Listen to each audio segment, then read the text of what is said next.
Hello everyone, this is Matt the Speedstar, aka the Game Rebel here, welcoming you to Postgame for The Legend of Zelda Breath of the Wild. So, you thought we were all done with the game? Well, nope. A lot of postgame. And, thing is, I'm sure you already know this with, a lot of Zelda games, but, after you complete the game, it basically restarts you just before the final boss, and that's what this game does too. It resets pretty much everything that you've done to just before you enter the Sanctum and begin the fight against Calamity Ganon. But you have a star next to the date and time of an autosave, so that way, if you ever want to go back to before you actually fight them, you can. And that's not the I'm sorry, I'm just trying to explain things. Anyway, post-game time! And with post-game comes new stuff that we are able to do. And it actually tells you how much you have done out of how much there is. And here's the thing. Oh, wait. I always get it wrong, I don't know why. But as you see there, I'm missing 2 shrine quests. I have every single side quest done, including all of the extra stuff and the Xenoblade Chronicles 2 one, all the memories, and every single main quest except for the big one, Destroy Ganon, which you cannot do. You can't complete this one unless you beat the game. So this will always be 14 out of 15, but essentially this is already considered 100% complete. I just need those 2 shrine quests. And both of them are actually in Hateno Village. So I can take care of all the stuff I need to take care of here and, well, do another thing. And that would be upgrading my Armor of the Wild set. I also put my Hylian shield away because I don't like carrying that thing around, and it is expensive to get. And I don't need to get a new one. I'm fine with getting the one that I already have. Anyway, once you have at least fought and defeated Calamity Ganon once, you will be able to get stuff from Simon that you couldn't get before. And this includes a weapon picture that I honestly could have gotten during the final battle, and the elite enemy pictures. These are of the boss enemies if you did not take their pictures, which most people probably haven't, but this way, you are able to 100% the Hyrule Compendium, and that's what I'm doing right now. This is essentially tying up loose ends and getting prepared for what I'll be doing for post-game. So, for all of the elite enemy pictures, it would normally be 7, but I did actually take a picture of an elite enemy, and that was last video. But it gives you all of the boss enemies that you will find. And then finally, the last weapon that we were not able to actually get a picture of until now. You all know it. The Bow of Light. You could also get one of the Master Sword too, and it would be of the Master Sword, I believe, in its pedestal? I don't know. But anyway, that's everything. Hyrule Compendium 100% complete. And with this, we'll finally be able to get our first of the... I don't know how many there are, but I think there's 5 achievement items in the game. It's either 5 or 6. I need to look at the guide again. But after you've completed the Hyrule Compendium, you'll be able to get a certain one. The Classified Envelope. Inside the envelope is a picture of a beautiful young woman of the Sheikah tribe. Yeah, you don't suppose it's... Well, it does look similar. Here, let me pull it up. I guess you can sort of see it. I can't see it all that well. I can't select it. I can sort it, though, and it goes right up here. So, yeah, you can't really see what's in there. Hey, you. Yeah, there's not really anything else I can, say to her. There is one thing I can do before I go and finish up those shrine quests. And it involves doing something naughty. I don't believe I did this before, and no, I definitely don't remember doing this before. But if you come all the way up to the tip top of the ancient tech lab, you will find Pura's room. She has the lid of a Guardian Scout there. Chalkboard, all that kind of studious stuff. Bed that we can't exactly sleep in, because that is a small bed. But you'll see here, Pura's diary. Yes, we can actually read this. And it explains kind of how she became as she is, and... well, you get the idea. Because, I mean, it's not like Pura... like, she was never this young. Well, I mean...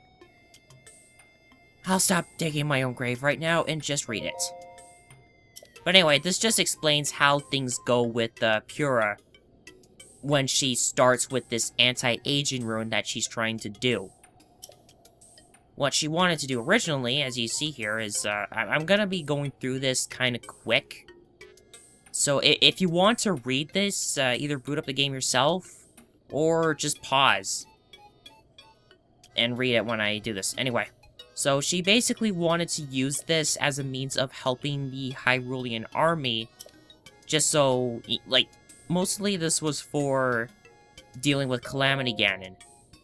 So that way, old soldiers could be revitalized and return to service. However, she decided to do it on herself. Next page, day 2 of the anti-aging experimental trial. It works. It definitely works, but I think it works a little too well. Yep. Everything shows that she is regressing in age. More than 70 years. Yeah, she was really, really old. Alright, so... wakes up again. She's now in her 30s. Oh yeah, that's when she was officially starting with all that research with the Great Calamity and her Sheikah ancestors. Yada yada. And this stuff, this kind of takes place after Link passes out and is on the brink of death. So, this is kind of in between when Link was taken to the shrine and when he awakes. But, yeah. Yep, there we go. A youth named Link was brought to me 100 years ago, covered in wounds and on death's doorstep. That's also interesting there. He was the youngest knight to have ever been appointed to the Imperial Guard at Hyrule Castle. And I believe it's supposed to be, Link is supposed to be in his older teens. Like, I think he's supposed to be 17 or older. I honestly want to say around there, or maybe a year or two older. I just find it interesting, okay? Oh boy. And here we go. She's already come to the point where she's a teenager. Yeah. You can even tell that in her writing, it shows just how her mind is regressing as well. But finally, we get to where she is. She looks like a 6-year-old. And then... wait for it. There we go. Just want to go and kick Linky awake. So now she wants to try and unreverse her aging process so she ages normally. But thankfully, she stopped regressing at age 6. She still has her knowledge, thank God, but, yeah. And then there we go. That's kind of why the ancient furnace wasn't working. Well, next date, this is when Link awakens and actually visits. Well, live and learn. Hanging on the Edge of Tomorrow. Yes, I referenced that. Come on, it's an awesome song. Huh. Oh boy, yep, there we go. The people of Hyrule have gotten kind of selfish and, to the point where they like to use the hero-type person for their chores. I think they have fully embraced the fact that only the main character is able to do their chores. By the way, when you talk to her after you have read her diary, either way, yeah, she will know, so let's just be honest. I read it. Well, I commend your honesty. Still, it is never acceptable to rummage through a young lady's private musings. And guess what she does?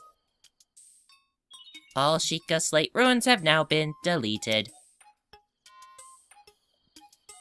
Yep.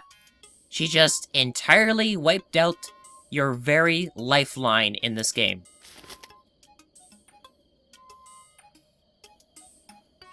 Not! Yeah. She pulls a prank on you. Yeah, I don't believe they do, or at least not any that I know of. Never do me impressions like that, kid. Seriously. Be better than that.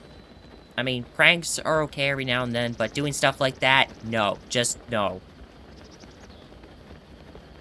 You could do something that you will definitely regret later on in life.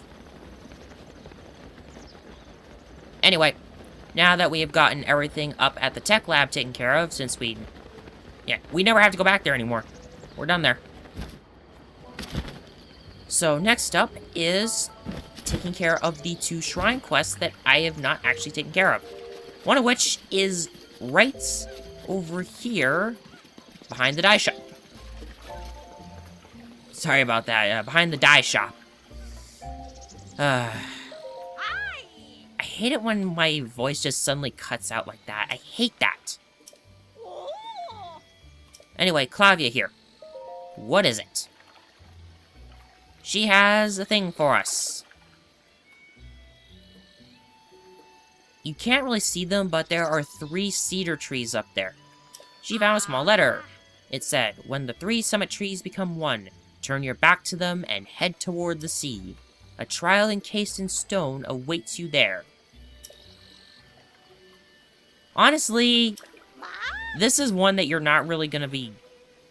Like, this one is easy to figure out, and not in the intended way. Secret of the Cedars. This one goes to the Tano Oa Shrine.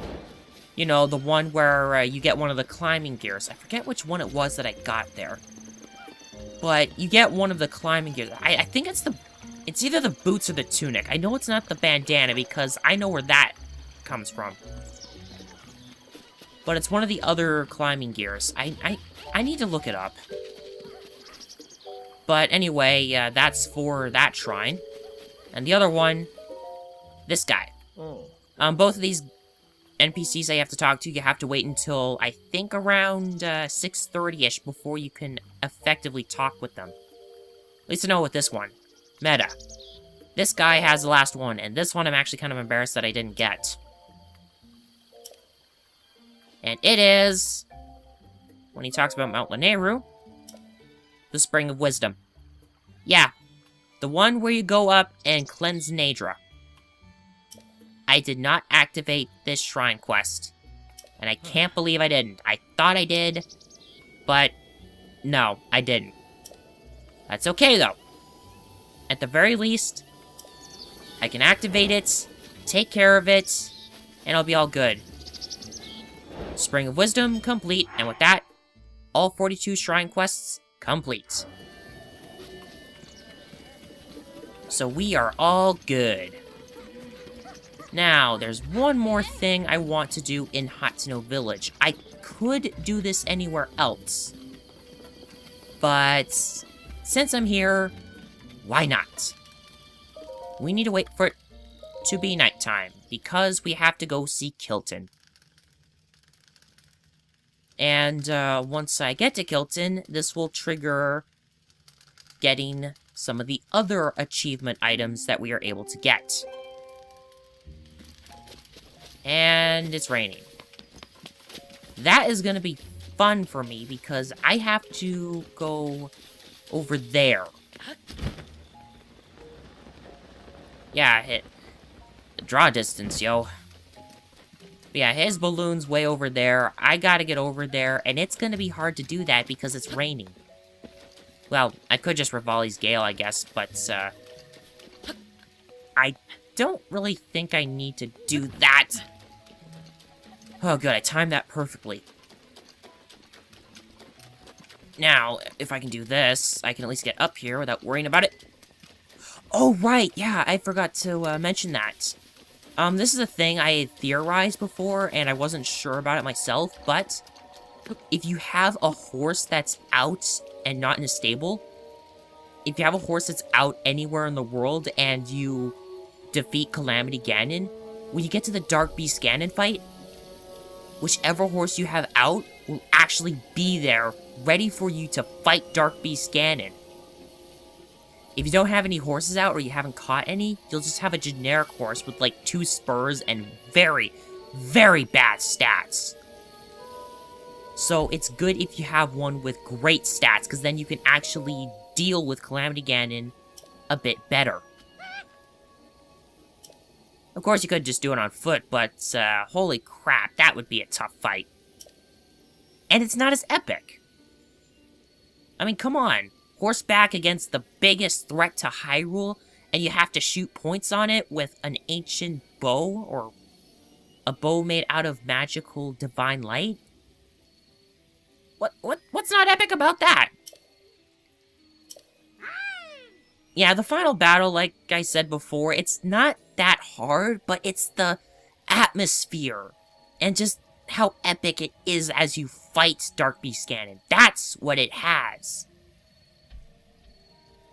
Anyway, getting off topic. Anyway, to Kilton, after you have defeated Calamity Ganon at least once, you can go to him, and he will have this new option here about monsters. Oh, easy there, dude. So, you could not activate this before, but you could actually complete it before you activate it. So he's talking about the 3 different kinds of giant sub-bosses out there. That's what the guide refers them to as sub-bosses. The Stone Colossus, the Stone Talus.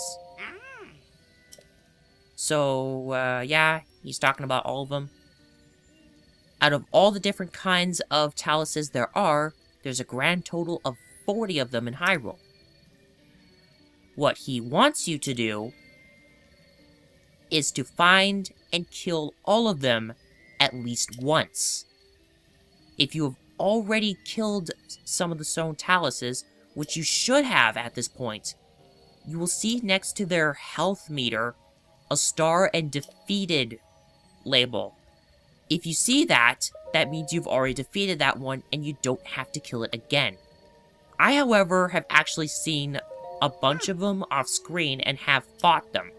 So, I'm going to have to go over pretty much all of them, except for a select few, and those are of some that I've shown off in the Let's Play itself. So, the Great Plateau, Hyrule Castle, I did show off an Igneo Talus on the way to Goron City, but I didn't fight it, so that one doesn't count. Oh yeah, there's one I did show off that I had to fight as well, so I don't have to fight that one. And there's a Frost Talus at Cold Snap Hollow that I also had to fight. Those ones I don't have to show off, but if I feel I should, then I will. Anyway, he was just talking about the Hinox. There are 4 different kinds, of course. We have to deal with them. And then finally, and this one I don't have to do because I have already fought all of them, the Moldugas. I'll show you where the last one is that I didn't show off, because I know I showed off 3 of them. The last one, I'll show off real quick. Well, not show off, but I'll show off the location of where it is, because I want to get this one out of the way. Now, after you've talked about them at least once, you can talk to him again, and he will give you the achievement item for slaying all of those enemies. Also, now that we're here on the map, you'll notice that there is a percentage over there. That is the completion rate for all the things that you can find on the map. This includes all of the shrines, so I have this all taken care of. All of the sub-bosses that I was just talking about. All of the Koroks. And one other thing. Locations. There are certain areas that have locations that you can discover, and these also contribute to map completion. As it stands right now, with all that I have found, I have 60.29%. Just over half of all the things that we can find. Which means we still have a long ways to go. This does include sub-bosses that I have fought in already, and I don't believe they show up on the map. I kind of wish they did, though. It would help me figure out exactly where certain sub-bosses are and which ones I can ignore. But, again, I fought some off-screen, so I can't exactly, You get the idea.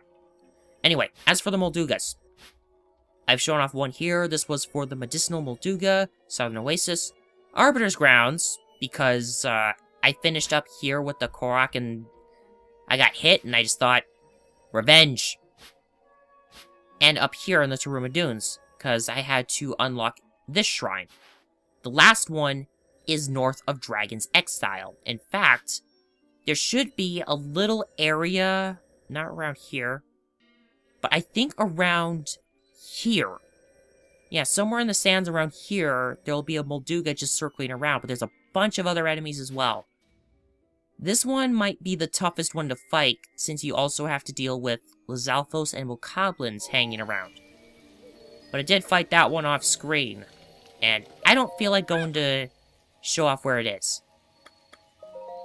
So we're going to take care of this, and we have defeated every single Molduga already. And for this, you get one of 3 Medals of Honor. How do I words? It is late at night, and I want to hurry this up, because, you never know when people start stirring in the middle of the night. So anyway, this is just proof that you defeated every last Molduga in Hyrule, and that already takes care of 2 of the achievement items. So, now that I'm done here, only one thing left to do, and that is power up. And by power up, I mean power up my Armor of the Wild. So, I will see you here, and we will head to Kotera. Honestly, she's the easiest to get to. Beam me up, Zelda! For the first time in Postgame. It's raining just as bad here, if not worse. Well, then again, they're technically not in the same region, but you know, when it gets rainy in that, it covers quite an area. There is a Bloopy there, but honestly, I don't need to go after Bloopies. In fact, pretty much anything Rupee related, I don't have to go after anymore. Not kidding, like, there's pretty much nothing Rupee related that I need to do. So, I don't need to hunt those little guys anymore.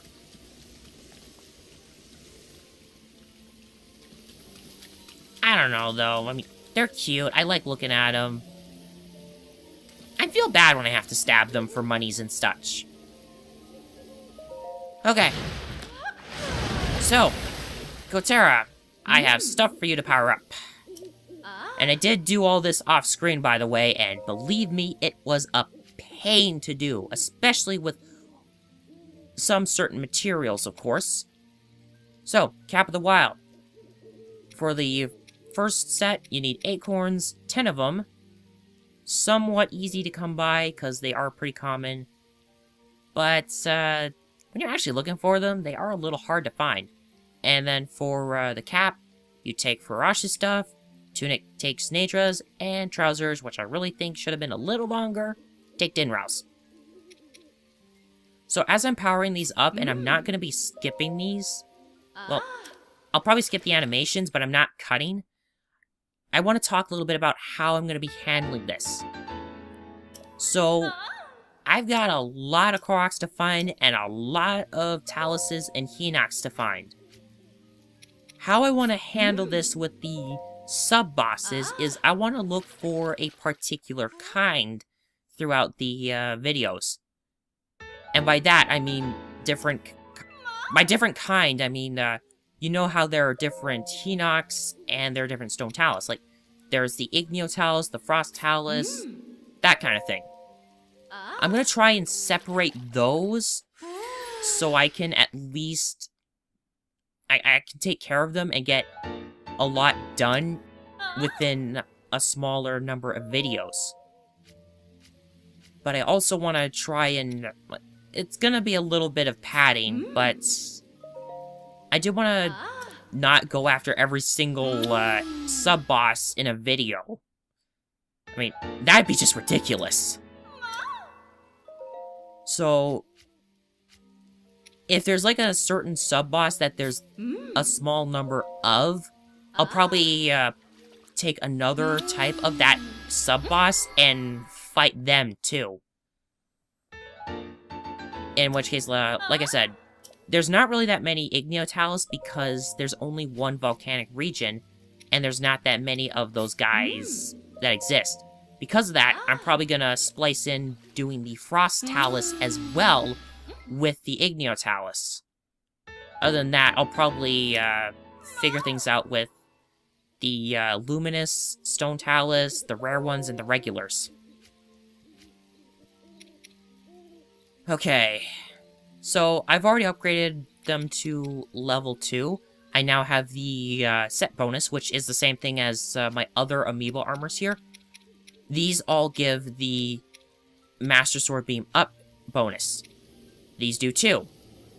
The only advantage that these have is that they have higher defense, as you can tell. Like, you see, 12 defense for rank 2, and 12 defense for rank 3.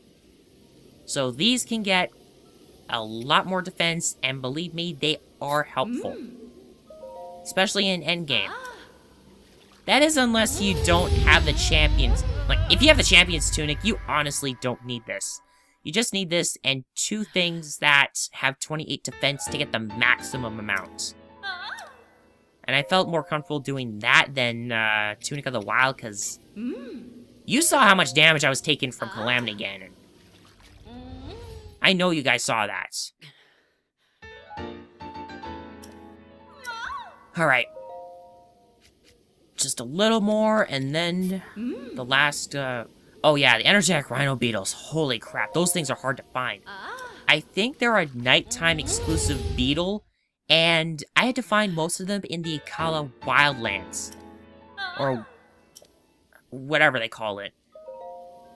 But I had to find them in the Akala region, because I couldn't find them anywhere in the West Necluda area, and that's where it says they are. And finally, Star Fragment, at least one for each one of these, as well as a Shard of the Horn. Star Fragments! You either gotta wait for them, or you gotta hunt Silver Lynels, and that's what I did. That's kind of how I came up with my method for taking care of them easily, and without losing so much durability on my weapons. And believe me, it's a good strategy. I wish I could show it off at some points. Maybe I will for, like, a padding thing. I don't know. I'll see about it when the time comes. Anyway, how I'm going to be doing things with the Koroks and the sub-bosses is I'm going to be trying to alternate. How many times I alternate, I don't know.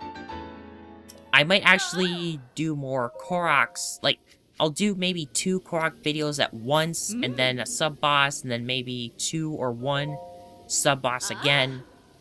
Because believe me, there's a lot less sub-bosses than there are Koroks, and I'll probably be able to get that done a lot faster.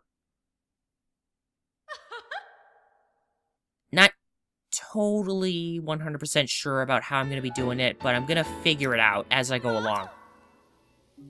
And with that, we're done. I am, however, going to want to grab a couple more scales from Nadra so I can power up my snow boots. Because I don't ever really have to go out into the desert again. I'm done out there. I have no reason to go out there anymore. Anyways, you see there? Master Sword Beam up. I do more damage with the Master Sword Beam. And that is good, because then that means I can take care of enemies from far away. And considering how far this thing goes when I'm at max health, yeah. I can almost be like a sniper with it. Because I like sniping. It's a good job, mate. Challenging work, out of doors. I'll stop quoting that. I'm basically done. And yeah, that's it.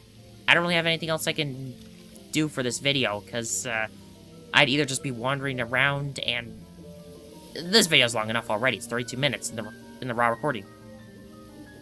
So, next time, we are going to start our post-game Korok hunt by heading back to the Gerudo region, or rather the Wasteland, Gerudo, and Heber regions, and we're going to finish up those areas, so that way I don't have to worry about the Koroks there ever. And if I feel there's not a lot of Koroks left to find, I'll maybe consider starting in another area. I'm most likely thinking of doing the Ridgeland area next. I mean, the Tabantha and Ridgeland areas are small, so at the very least, there shouldn't be that many Korok seeds. I'm probably going to try and average around 50 to 55 at a time, or maybe 55, or maybe like 50 to 60, depending on how many I feel I can fit in, and if the video's going to get too long or not. Because I know some of them can be pretty tough. But I want to try and get as much as I can done without making ridiculously long videos again. I don't want to do that. I already did that for the finale, but that was the finale, and I already did that for the last Korok hunt. Holy crap, that was a tough one, going through the Heber Mountains and all that. But I'm gonna try my damn hardest to get that 100% map completion.